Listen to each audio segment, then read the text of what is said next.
Bonsoir à tout le monde. Donc c'est le premier live mensuel que j'organise et que mon espace ancien tennis du coup, organise. Ce live-là, c'est le live qu'on retrouvera tous les dimanches, tous les derniers dimanches, sur lequel on va pouvoir échanger sur les interviews du mois. Donc ce mois-ci, il y a eu l'intervention de Romain. On a commencé le mois avec Romain autour de la préparation mentale. Ensuite, on avait parlé avec le Tennis Club de Fonsor, donc Thierry et Christophe qui sont là sur les innovations qui sont mises en place dans leur club. Après, il y a eu Mallory autour de la communication. Elle va arriver un peu plus tard, dans d'ici 30 minutes, elle m'a dit. Et ensuite, on a fini hier, samedi, avec les vidéos de Johan autour de son retour de Melbourne et la première partie autour de la préparation mentale. Voilà. Donc, pour ceux qui ne me connaissent pas, donc moi, c'est Romain Fossier. Donc, je suis DE à Montmelon dans la Marne. Donc, j'ai passé une formation de préparation mentale. Donc, en France, pour être préparateur mental, il y a deux cursus. Il y a le cursus universitaire, reconnu par le CNO, le Centre National Olympique, là. Ouais. Et le cursus que j'ai passé, c'est la seule formation qui est reconnue en France. Donc, c'est avec LNF, les nouvelles formations. Ouais, du coup, est-ce que tu pourrais nous donner juste un exemple de comment tu l'intègres dans une séance de tennis?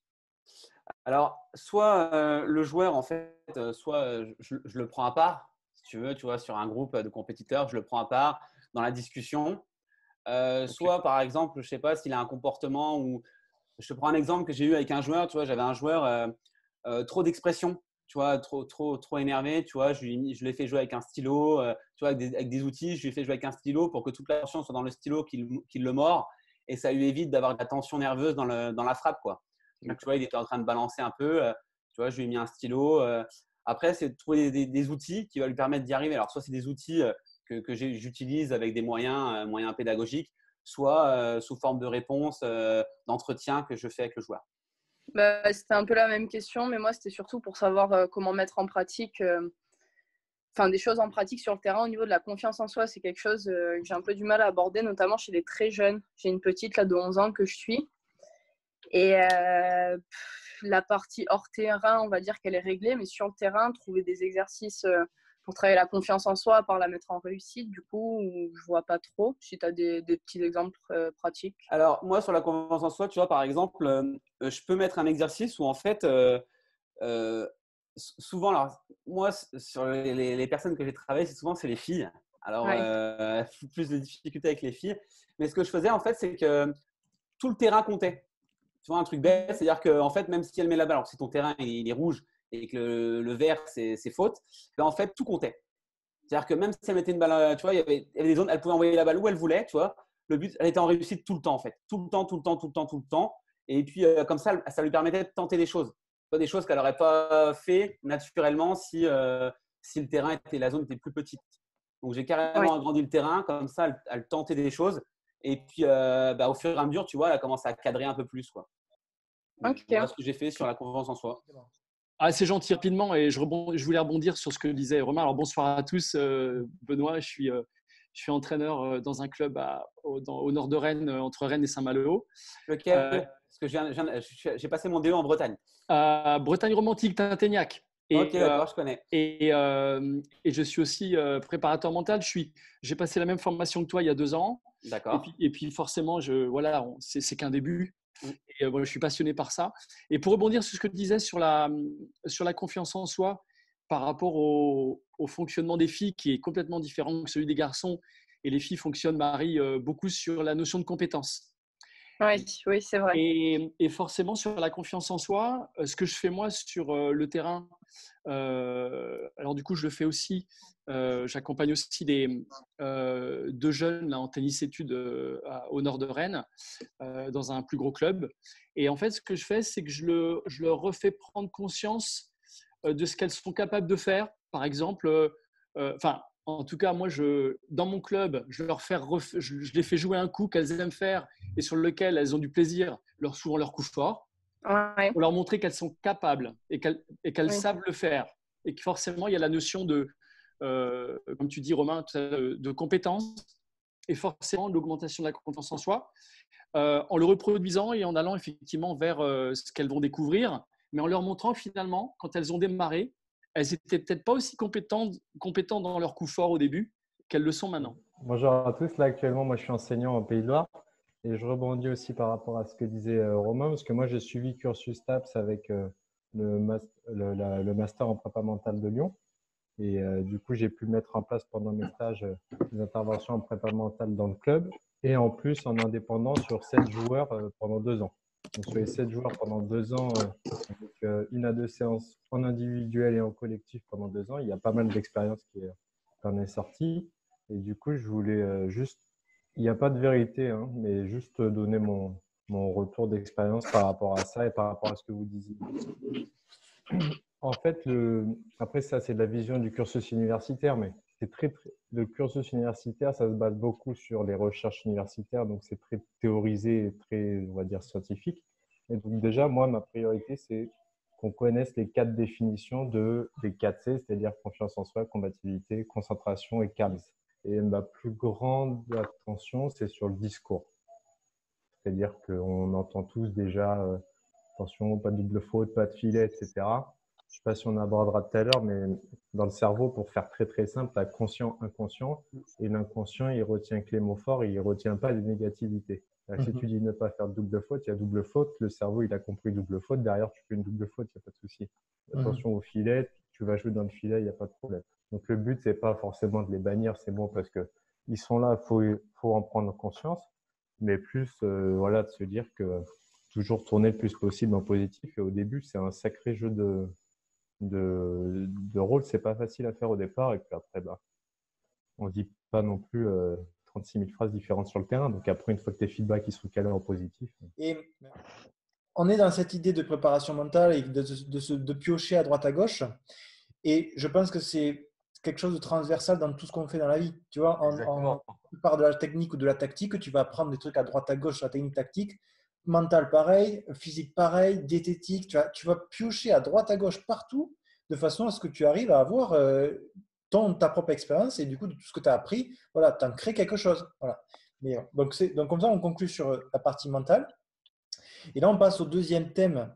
Même si vous avez encore des questions, je vous annonce que le mois prochain, le dernier week-end, le dernier dimanche du mois de mai, donc le 31 mai, il y aura un live mensuel spécial prépa mentale. Parce que pendant tout le mois de mai, il va y avoir que des vidéos prépa mentale qui vont sortir.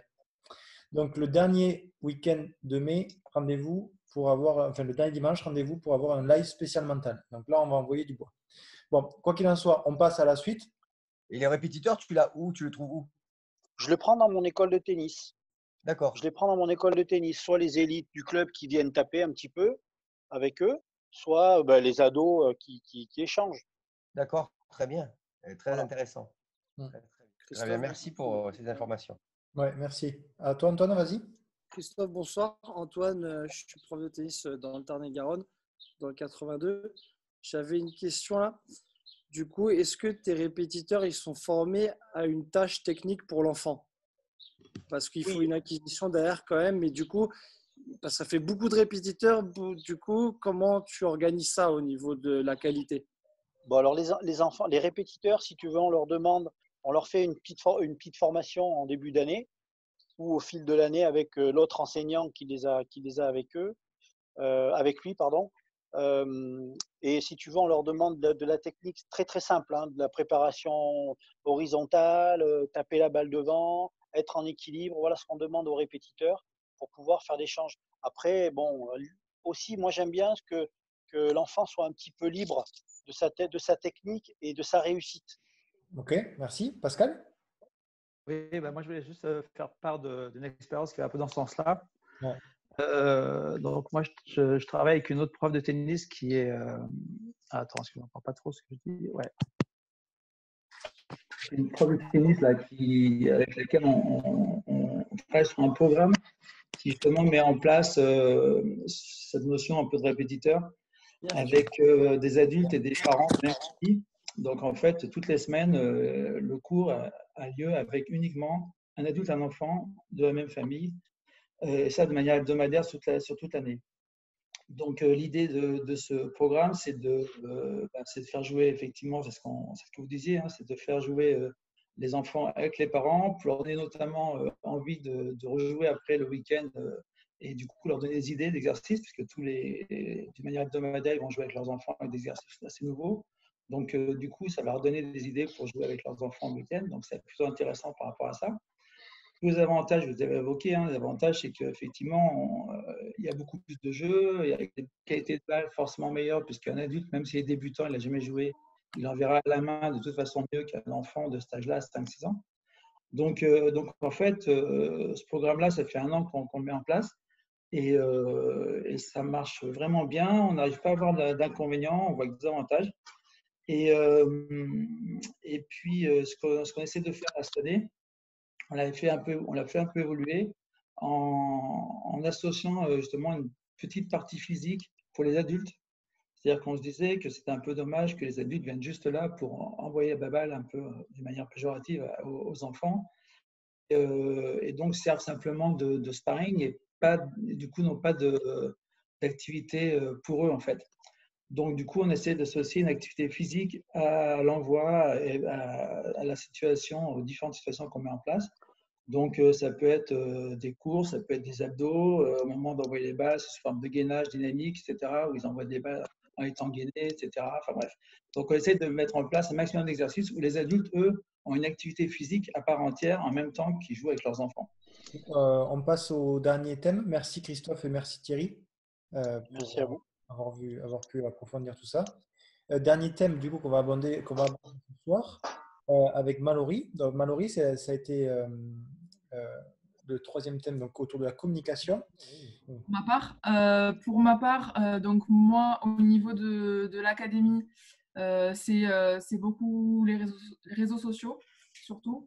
Réseaux sociaux et sites internet parce qu'en général, les personnes qui viennent nous contacter à l'académie, c'est pour avoir des informations, savoir ce qu'on fait. Et donc, tout ça, c'est disponible sur le site internet. Donc, le site, on va dire que c'est une grosse partie de la communication chez nous. Peut-être que tu vois, peut-être qu'on aura, après Romain, je peux te laisser aborder ce sujet, mais il y a la main levée de Clément aussi, mais peut-être qu'on aura des cours, par exemple, les gens, donc tout à l'heure on parlait de cotisation, 130 € par an, mais peut-être que le mini-tennis, ils auront ça, et une fois par semaine, ils auront un live en direct avec le prof, tu vois, et ils feront un petit cours chez eux, à la maison, par exemple, tu vois, ça peut être inclus. Et, ils peuvent avoir un live dedans inclus dans la formation, ils peuvent avoir un quiz, on parle de quiz, mais le quiz, peut-être que ça sera tous les mois aussi, peut-être pas tous les mois, c'est un peu compliqué à mettre en place, mais tu vois, je pense qu'à l'issue de cette crise, on va mettre en place des choses qu'on a utilisées pendant, mais qu'on va faire perdurer. Et je pense que c'est fondamental. Et comme ça, on gardera du lien. Voilà, on ne se sera pas que juste venir de temps en temps au club. Romain, je veux te faire intervenir là-dessus parce que, comme il a dit Olivier, tu es quelqu'un de précurseur parce que tu fais pas mal de choses pour nous, pour le tennis en général, et avec un moyen qui, pour moi, est fondamental. Oui, alors je ne sais pas si on m'entend bien. Ouais. On m'entend. Donc, déjà, 3 choses. Donc, il y a ma page Facebook, donc mon entraîneur perso, où je partage moi-même mes propres vidéos que je repartage sur le Facebook du club. J'ai aussi le bureau qui bouge énormément, qui font une vidéo par mois d'un groupe de jeunes. Ils font une newsletter qu'ils envoient par mail et il y a un lien YouTube sur la vidéo. Alors, j'ai aussi ouvert YouTube ces jours-ci parce qu'il y en a plein qui n'ont pas Facebook. Et donc, du coup, ceux qui n'ont pas Facebook peuvent aller sur YouTube. Et on parlait des parents parking. Alors, j'essaie d'y répondre à ce problème. En fait, à chaque groupe d'entraînement, ils ont un protocole d'échauffement différent pour chaque groupe. Un échauffement le groupe du lundi 17h n'aura pas le même échauffement que le groupe du lundi 18h. Et ce que je fais, c'est que cet échauffement, s'ils le font correctement, donc en autonomie, ça dure 5 minutes. Et c'est 5 minutes qui me permettent de discuter avec les parents qui viennent rechercher leurs enfants. On va clôturer sur ces moments. Merci à tout le monde d'être venu. On se retrouve du coup dimanche prochain pour le live, donc le LET spécial quiz. C'est qu'on fera des trucs un petit peu plus ludiques, peut-être tout aussi intéressants, mais plus ludiques.